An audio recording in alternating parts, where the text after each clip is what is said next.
Article 70 সংবিধানের যেটা আছে, এখানে যদি ফ্লোর ক্রসিংয়ের এই সুযোগটা বাধ্যবাধকতা না থাকলে আমরা বিশ্বাস করি সরকারের 6 মাসের ব্যর্থতায় এই সরকারের প্রতি একজন এমপির স্বাধীনভাবে ভোট দেওয়ার অধিকার যদি সংবিধানে নিশ্চিত থাকতো, তো গোপনে এই ভোট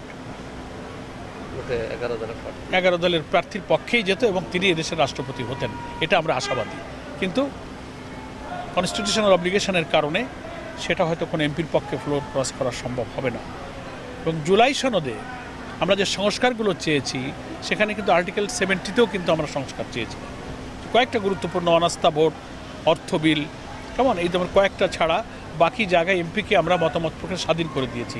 সেই জুলাই সনদটাও তো ওনারা মানেন নাই। স্থানীয় সরকার নির্বাচন এটা উচিত ছিল জাতীয় নির্বাচন আগেই ঘোষণা করা।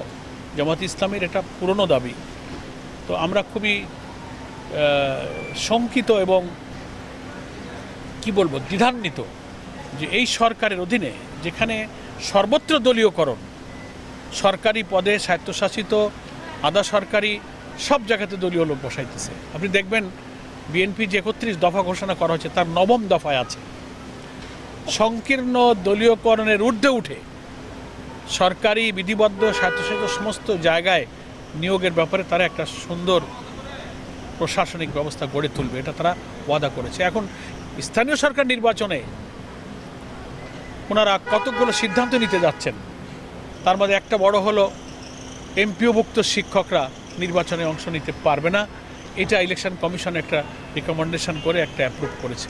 আমরা সাক্ষাৎ করেছি, ওনারা বলেছেন যে আমরা অ্যাপ্রুভ করেছি কিন্তু এটা আমরা এখনও মন্ত্রণালয়ে পাঠাইনি, কিন্তু আমরা এটা বাতিল করতে বলেছি। এটা একটা ষড়যন্ত্র। দ্বিতীয় হচ্ছে যে এইভাবে দলীয়করণ যদি একেবারে তৃণমূলে চলতে থাকে তো জাতীয় নির্বাচনে তো ইলেকশন ইঞ্জিনিয়ারিং রেজাল্ট ম্যানিপুলেশনের অভিযোগ আমরা করেছি, তার প্রমাণও সরকার মধ্যে গুপ্ত থাকা অন্তর্বর্তীকালীন সরকার উপদেষ্টারা এসে সাক্ষী দিয়েছেন।